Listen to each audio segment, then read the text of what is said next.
নমস্কার সবাইকে। আজকে থেকে আমরা শুরু করছি একটি নতুন সিরিজ।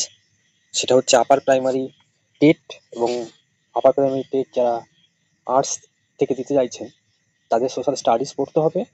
সোশ্যাল স্টাডিজের উপর বা মধ্যে যে ভূগোলের অংশটা রয়েছে আমি সেটা সম্পর্কেই মূলত ক্লাস নেব এবং কন্টিনিউয়াস ক্লাস চলবে। আজকে আমাদের প্রথম ক্লাসে আমরা পড়ব ভূ অভ্যন্তর বা পৃথিবীর অভ্যন্তর ভাগের শ্রেণীবিভাগ। তো এটা একটা বিশাল বড় অংশ, আমরা একদিনে হয়তো পুরোটা কভার করতে পারবো না, ওই জন্য ছোট ছোট ভাগ ভাগ করে আমরা পড়ছি। আমি মূল সিরিজটা শুরু করার আগে কয়েকটি কথা বলি। প্রথমত, যারা আর্টস গ্রুপ থেকে আপার প্রাইমারি টেট দেবেন তাদের সবাই যে জিওগ্রাফির এমন তো নয়, অনেক আর্টসের রয়েছেন। ফলে আমি এমনভাবে ক্লাসগুলো করাবো যাতে এটা সবার কাজে লাগে। যারা জিওগ্রাফি, যাদের ব্যাকগ্রাউন্ড নয়, হিস্ট্রি বা অন্য স্ট্রিম থেকে এসছেন, অন্য সাবজেক্ট থেকে এসছেন, তাদেরও যাতে অতি সহজে ব্যাপারটাকে বুঝে নিয়ে পরীক্ষা যথাযথ উত্তর করে আসতে পারেন, আমি সেদিকটা খেয়াল রেখেই অতি সহজ সরলভাবে প্রথমে ক্লাসগুলো করাবো। টপিক ওয়াইজ ছোট ছোট টপিক করে পড়াবো।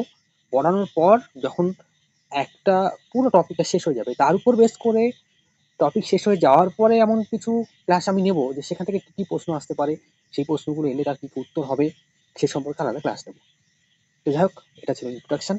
আমরা এবার শুরু করবো আজকে প্রথম ক্লাস। আগেই বললাম আমরা আজকে মূলত পড়বো পৃথিবীর অভ্যন্তরভাগের শ্রেণীবিভাগ। আর পৃথিবীর অভ্যন্তরভাগের শ্রেণীবিভাগের একটা পার্ট ভূত্বক, সেটা আমরা পড়বো। আমরা এখানে দেখতে পাচ্ছি একটা ডায়াগ্রাম, যে ডায়াগ্রামের তিনটে মূল অংশ রয়েছে। আমরা যদি দেখি, এটা একটি অংশ, এটা একটি অংশ, এটা একটি অংশ। আসলে এই তিনটে অংশ আমরা যদি পৃথিবীকে সত্যি সত্যি এইভাবে 3D ভাবে কাটতে পারতাম, যদিও সেটা কখনোই সম্ভব নয়, তাহলে পৃথিবীর অভ্যন্তরভাগের মূল অংশ আমরা তিনটে পেতাম। যদিও এই মূল অংশগুলোর আবার আলাদা আলাদা ভাগ রয়েছে, সেটা আমরা পরবর্তী ক্লাসে যত এগোবে আমরা সেগুলো সম্পর্কে আরো ডিটেলস জানতে পারবো। তাহলে এর মধ্যে প্রথম যে অংশটা আমরা উপরে দেখতে পাচ্ছি, আমরা যদি দেখি এই অংশটা, এটা হচ্ছে পৃথিবীর একদম উপরের ভাগ, যেটাকে শক্ত আবরণ, ডিমের উপরিভাগের অংশ মতো। একটা সিদ্ধ ডিম যদি তুলনা করা হয়, তাহলে একটা সিদ্ধ ডিমের উপরের যে খোলস, সেটাকে আমরা মনে করছি এই অংশটা। এটা হচ্ছে আমাদের পৃথিবীর উপরের অংশ, যেটার নাম হচ্ছে ভূত্বক। এবার একটা ডিম সিদ্ধ হয়ে যাওয়ার পর তার মিডিলে একটা কুসুম পাই আমরা, যেটা এটা দেখুন অনেকটা ওই রকম, সেই কুসুমের মতো অংশ, এটা নাম আমরা দেব পৃথিবীর কেন্দ্রমণ্ডল। আর ডিমের উপরের খোলস এবং মিডিলের কুসুম, তার মধ্যবর্তী একটি সাদা অংশ থাকে, এটাকে মনে করুন সেই সাদা অংশ। এই সাদা অংশটাকে আমরা আপাতত মনে করছি, এর নাম পৃথিবীর গরুমণ্ডল। অর্থাৎ এখানে আমরা পৃথিবীর তিনটে মণ্ডল বা তিনটে স্তর পেলাম। এটা 1 নম্বর, যেটাকে নাম দিয়েছি ভূত্বক, এটা 2 নম্বর, যেটাকে নাম দিয়েছি গুরুমণ্ডল, আর এটা কেন্দ্রমণ্ডল 3 নম্বর। এবার আজকে আমরা মূলত পড়বো এই ভূত্বক সম্পর্কে। তাহলে আমরা প্রথমে দেখে নিই ভূত্বকের অবস্থান কি হবে। আমরা প্রথমেই দেখতে পাচ্ছি যে ভূত্বক হচ্ছে পৃথিবীর সবার উপরে অবস্থিত। এই অংশটা পৃথিবীর সবার উপরে অবস্থিত। অর্থাৎ আমরা বলতে পারি পৃথিবীর উপরিভাগে যে কঠিন অংশ, ওই সিদ্ধ ডিমের উপরিভাগে যেমন কঠিন শক্ত অংশ ছিল, তেমনি পৃথিবীর উপরিভাগে এরকম শক্ত অংশ রয়েছে, যেটার নাম ভূত্বক। অর্থাৎ এটি পৃথিবীর একদম উপরে অবস্থিত। তাহলে এটা ভূত্বকের অবস্থান চলে গেল। এবার আমরা আস্তে আস্তে এ সম্পর্কে আরো ডিটেলস পড়বো। আমরা যদি এবার নিচের অংশে আসি, তাহলে আমি তার আগে আরেকটু অংশ ব্যাখ্যা করে দিই।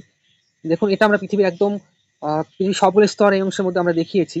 যদিও সকল স্তর হয়তো সবাই এখন বুঝতে পারবেন না, তবে আপাতত এখানে ভূত্বকের অবস্থানটা আমি একটু দেখিয়ে দিই। এখানে যে ব্রাউন কালারের অংশটা দেখতে পাচ্ছেন এটা, আর তার নিচে যে কালো কালারের একটি স্তর দেখতে পাচ্ছেন এটা, এই দুটি অংশ নিয়ে তৈরি হয়েছে পৃথিবীর ভূত্বক। এবং এই দুটি অংশের অবস্থান আমরা যদি এটাকে 0 কিমি ধরে নিই, মানে 0 ধরে নিই, আর এটাই কালোর নিচের এই অংশটা, এটা হবে 40 কিমির মতো টোটাল পৃথিবীর ভূত্বকের গভীরতা। যদিও এই যে 0 থেকে 40 বা 35 কিমি কোনো কোনো বইতে হয়তো পাবেন, তাহলে সেই অংশটা কিন্তু পৃথিবীর প্রকৃত গভীরতা নয়, এটা গড় গভীরতা। কারণ পৃথিবীর বিভিন্ন জায়গায় উঁচু পাহাড় পর্বত মালভূমি সমভূমি রয়েছে, আবার গভীর জলাভূমি যেমন সমুদ্র রয়েছে, তার অনেক গভীরতম অংশ রয়েছে। তাহলে সেক্ষেত্রে আমরা একটা গড় গভীরতায় আমরা এক্ষেত্রে শব্দটা এখানে ইউজ করা ঠিক হবে। কারণ এখানে দেখতে পাচ্ছি পৃথিবীর এই অংশ থেকে এই জায়গাটা অনেকটা উঁচু, তাহলে এখানে পৃথিবীর গভীরতা নিশ্চয়ই বেশি হবে। আবার দেখুন, এটা যদি সমুদ্র হয়, সমুদ্রের তলদেশের যে কালো অংশটা, এটা অনেকটা পাতলা, তাহলে এখানে পৃথিবীর গভীরতা কম হবে। তাহলে সবকিছু মিলেমিশে এর গড় গভীরতা ধরা হয় 0 থেকে 40 কিলোমিটার পর্যন্ত। তাহলে এটাই হচ্ছে আজকে আমাদের পড়ার মূল বিষয়। এর নিচে যে স্তরগুলো, সেটা আস্তে আস্তে আমরা পরবর্তী অংশে পড়ব। এবার দেখি পৃথিবীর তাহলে গভীরতা বা পৃথিবীর ভূত্বক সম্পর্কে কি বলা রয়েছে। এখানে প্রথমেই বলছে, দেখুন, পৃথিবীর ভূ অভ্যন্তরের সবচেয়ে বহির্বিভাগে প্রায় 40 কিমি বিস্তৃত অগভীর অগভীর এই কারণেই বলছি, কারণ পৃথিবীর এই জায়গাটা যদি আমরা দেখি, পৃথিবীর এই জায়গা থেকে অর্থাৎ 0 কিমি থেকে, এখান থেকে যদি 0 কিমি ধরি, তাহলে এই জায়গা পর্যন্ত অর্থাৎ পৃথিবীর একদম নিচের অংশ পর্যন্ত এখানে 6370 কিমি আছে, কোনো কোনো বইতে 6371 কিমি পাবেন, আমি বলবো 6371 কিমি ওটাই লিখবেন, এবং আশা করি পরীক্ষা যদি আসে তাহলে ওইটাই থাকবে অপশন হিসাবে। তাহলে এই 0 থেকে 6371 কিমি পর্যন্ত টোটাল পৃথিবীর গভীরতা রয়েছে, পৃথিবীর ভূত্বক থেকে শুরু করে কেন্দ্রমণ্ডল পর্যন্ত, অর্থাৎ এই জায়গা থেকে এই পর্যন্ত তার মাত্র 40 কিলোমিটার অংশ হচ্ছে পৃথিবীর ভূত্বক। সেই জন্য একে বলা হয়েছে অগভীর। এখানে কথাটি এই কারণে এখানে বলা হয়েছে যে অগভীর। এবং এটা বলছে সিলিকন, অ্যালুমিনিয়াম, ম্যাগনেসিয়াম প্রভৃতি দ্বারা গঠিত হালকাতম, শীতলতম, কঠিন শিলায় গঠিত ভূস্তরকে শিলামণ্ডল, বর্ষমণ্ডল, ভূত্বক বা লিথোস্ফিয়ার বলে। আচ্ছা, এই শব্দগুলোর মানে আমি একটু বলে দিই। এখানে অগভীরতম কেন বলা হচ্ছে সেটা বললাম। এবার সিলিকন, অ্যালুমিনিয়াম, ম্যাগনেসিয়াম কেন বলা হচ্ছে, কারণ আমরা জানি পৃথিবী প্রথম যখন তৈরি হয় তখন প্রথম অবস্থায় পৃথিবী ছিল কিছুটা গ্যাসীয়, তারপরে তরলে পরিণত হয়। এবার যখন তরলে পরিণত হয়, তরলে পরিণত হওয়ার পর যে সমস্ত ভারী বস্তু কণা তারা কিন্তু পৃথিবীর উপর থেকে নিচের দিকে চলে যায়, অর্থাৎ ভারীগুলো আস্তে আস্তে নিচের দিকে সঞ্চিত হতে থাকে, এবং নিচ থেকে যত উপরের দিকে আসতে থাকে তত কিন্তু আমরা হালকা বস্তু কণা পাবো। এই জন্য বলা হচ্ছে পৃথিবীর কেন্দ্র থেকে পৃথিবীর ভূত্বক পর্যন্ত যত আসা যাবে তত পৃথিবীর ওই সমস্ত অংশের ঘনত্ব কমতে থাকবে এবং ওই সমস্ত অংশ তুলনামূলকভাবে হালকা হবে। তাই পৃথিবীর ভূত্বক যেহেতু সবার উপরে অবস্থিত, তাহলে ভূত্বক অন্যান্য স্তরগুলোর তুলনায় হালকা হবে, এটাই স্বাভাবিক। এবং হালকা পদার্থ দ্বারা গঠিত, তার মধ্যে প্রধানত রয়েছে অ্যালুমিনিয়াম, তার মধ্যে রয়েছে ম্যাগনেসিয়াম এবং সিলিকা, কম বেশি সব স্তরের মধ্যে, প্রায় সব স্তরের মধ্যে আমরা দেখতে পাবো। তাহলে এই জন্য এখানে বলা হচ্ছে যে পৃথিবীর অগভীরতম সিলিকন, অ্যালুমিনিয়াম, ম্যাগনেসিয়াম দ্বারা গঠিত হালকাতম। এই জন্য হালকাতম বলে। শীতলতম কেন?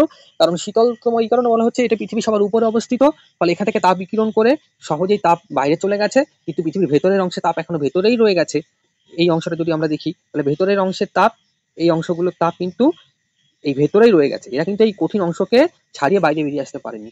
সেই জন্য ভেতরের থেকে পৃথিবীর বাইরের ভূত্বক অনেক বেশি শীতল, এই জন্য বলছে শীতলতম। এবং কঠিন শিলায় গঠিত, বাইরে এটা কঠিন, কারণ তাপ বিকিরণ করে কঠিন হয়ে গেছে, এবং তাকেই আমরা বলছি ভূত্বক। তাহলে ভূত্বকের অবস্থান যদি আমরা বলি, তাহলে ভূত্বকের অবস্থান হচ্ছে পৃথিবীর সবার উপরে কঠিন শিলা দ্বারা গঠিত অংশকে ভূত্বক বলবো। এর গভীরতা আমরা আগেই জেনে নিলাম 0 থেকে 40 কিলোমিটার পর্যন্ত গড় গভীরতা। এবার পড়বো আমরা ভূত্বকের শ্রেণী বিভাগ। দেখুন, ভূত্বকের এখানে দুভাগে ভাগ করা হয়েছে। এই অংশে এটা একটি ভাগ, যে অংশের নাম দেওয়া হচ্ছে এখানে সায়াল, এবং এটা কন্টিনেন্টাল অংশ। এবার প্রশ্ন হচ্ছে এর নাম সায়াল কেন হলো? দেখুন, দুটি পদার্থ, মূলত দুটি, এছাড়া আরো কিছু খনিজ পদার্থের মধ্যে রয়েছে, তাহলে মূলত দুটি খনিজ পদার্থ দ্বারা গঠিত এই অংশটি। একটা হচ্ছে এসআই আর একটা এল। এই দুটো শব্দ, এই দুটো খনিজ পদার্থ মিলে তৈরি করেছে মূলত, তাই নাম হচ্ছে সায়াল। এসআই মানে হচ্ছে সিলিকা, এল মানে হচ্ছে অ্যালুমিনিয়াম, অর্থাৎ এখানে সিলিকা এবং অ্যালুমিনিয়াম রয়েছে, তাই নাম হয়েছে সায়াল। আর এর নিচে যে কালো যে অংশটা আপনারা দেখতে পাচ্ছেন, এই যে কালো অংশ, এটা কিন্তু সায়ালের নিচে অবস্থিত, এর নাম হচ্ছে SiMa, সাইমা। এটাও মূলত দুটো পদার্থ দ্বারা গঠিত। SI মানে সিলিকা, আমি আগেই বললাম, Ma মানে ম্যাগনেসিয়াম। তাহলে সায়াল হচ্ছে উপরের স্তর, অর্থাৎ ভূত্বককে আমরা দুটো ভাগে ভাগ করছি। একটি হচ্ছে এটা, যেটা নাম দিয়েছি সায়াল, আরেকটি হচ্ছে কালো অংশটা, যেটা নাম দিয়েছি সাইমা। সায়াল সাইমার উপর অবস্থান করে, কারণ সায়াল সাইমার তুলনায় হালকা, কারণ আমরা জানি ম্যাগনেসিয়াম থেকে অ্যালুমিনিয়াম হালকা, তাই অ্যালুমিনিয়াম ম্যাগনেসিয়ামের উপরে থাকবে। এবার হালকা পদার্থ দ্বারা পৃথিবীর ভূত্বকের উপরের অংশ গঠিত, যেটা দ্বারা বিভিন্ন মহাদেশ গঠিত হয়েছে। মহাদেশের উপর পর্বত, মালভূমি, সমভূমি এরা রয়েছে। তাহলে এই পর্বত, মালভূমি, সমভূমি বা মহাদেশ যে সমস্ত শিলা দ্বারা গঠিত সেটি সায়াল, তাই এর নাম হয়েছে মহাদেশীয় অংশ বা কন্টিনেন্টাল ক্রাস্ট। আবার এটাকে আমরা যদি, এই অংশটাকে আমরা যদি মহাসাগর মনে করি, আমি আবার দেখাচ্ছি, এই অংশটাকে আমরা যদি মহাসাগর মনে করি বা জলভাগ মনে করি, তাহলে জলভাগের নিচে, এখানে আমরা এই যে কালো অংশটা দেখতে পাচ্ছি, তারা জলভাগের নিচে এবং সায়ালের নিচে অবস্থান করছে। তাহলে জলভাগের নিচে যে অংশটি অবস্থান করছে এবং সায়ালের নিচে রয়েছে, তারই নাম সাইমা। এটা মূলত দুটি খনিজ উপাদান দ্বারা গঠিত, আগেই বলেছি, একটির নাম হচ্ছে সিলিকা, একটির নাম ম্যাগনেসিয়াম। এখানে আমরা দেখতে পাচ্ছি, তাহলে এটা সায়ালের তুলনায় ভারী, তাই এর নিচে অবস্থান করছে, এবং যেহেতু এ সায়ালের তুলনায় ভারী এবং নিচের দিকে অবস্থান করছে, তাই এর এর ঘনত্ব কিন্তু অনেক বেশি হবে। যদিও এরপর আমি আরো কতগুলো ক্লাস নেব, বা স্পেশালি একটা ক্লাস নেব, যে এই যে সায়াল বা সাইমা, এরাও কিন্তু আবার কত, আমি যদি ওটা সায়াল বলি, এটা সাইমা বলি, এদের মাঝে দেখুন একটি বাউন্ডারি বলতে পারি, একটি বাউন্ডারি দ্বারা বা সীমানা দ্বারা দুটি স্তর ভাগ হয়েছে। এদের এক একটি নাম আছে। প্রত্যেকটি এই যে বাউন্ডারি আমরা দেখতে পাচ্ছি, প্রত্যেকটি বাউন্ডারি কোনো না কোনো ভূবিজ্ঞানী বা বিজ্ঞানী নাম অনুসারে কিন্তু নামকরণ করা হয়েছে। তো সেগুলো মনে রাখার একটি নির্দিষ্ট পদ্ধতি আছে, তার জন্য আমি আলাদা ক্লাস নেব, তখন সেটা জানা যাবে, সেই সম্পর্কে আরো আমরা বিস্তারিত পড়বো। তাহলে দেখা যাক এরপর আর কি বলছে। তাহলে বলছে এই স্তর আপেক্ষিক গুরুত্ব 2 থেকে 3, পৃথিবীর মোট আয়তন 1%। অর্থাৎ বললাম, ওই যে প্রথমেই বলেছিলাম যে এটি মাত্র 0 থেকে 40 কিলোমিটার গড় গভীরতা পর্যন্ত রয়েছে, অর্থাৎ পৃথিবীর মোট আয়তনের খুব সামান্য অংশই এটা রয়েছে। এবং যারা ভারী তারা কিন্তু পৃথিবীর কেন্দ্র এবং গরুমণ্ডল গঠন করেছে। তাহলে হালকা পদার্থ দ্বারাই গঠিত হয়েছে ভূত্বক, তাই এটি মোট ভরের মাত্র 0.4% অধিকার করে রয়েছে। এবং এই ভূস্তরের সীমা দুটি উপস্তরে বিভক্ত, সেটা বললাম। মোহবিযুক্তি রেখা দ্বারা ভূমণ্ডল থেকে স্তরটি বিচ্ছিন্ন হয়েছে। সে ভূত্বক সম্পর্কে সমগ্র আলোচনা, আশা করছি বুঝতে পেরেছেন। যদি কোথাও বুঝতে অসুবিধা থাকে তাহলে নিশ্চয়ই নিচে কমেন্ট করবেন। যদি ক্লাসটা ভালো লাগে আমি বলবো বন্ধুদের মধ্যে বা আপনার আশেপাশে যারা পরিচিত, যারা টেট পরীক্ষা দেবে তাদেরকে মধ্যে অবশ্যই শেয়ার করবেন। আসলে আপনারা যদি শেয়ার করেন আমি অনেকটা অনুপ্রাণিত হবো। অনেকদিন পরে ভিডিও আপলোড করছি, কয়েকজন আমাকে রিকোয়েস্ট করেছিল সেই জন্যই। এবং আমি যদি অনুপ্রাণিত হই তাহলে ক্লাসটা কন্টিনিউ চলবে। যাই হোক, সবাইকে অনেক ধন্যবাদ। যদি কোথাও বুঝতে অসুবিধা থাকে অবশ্যই কমেন্ট করবেন, আর যদি ভালো লেগে থাকে সাবস্ক্রাইব করতে ভুলবেন না। ধন্যবাদ সবাইকে।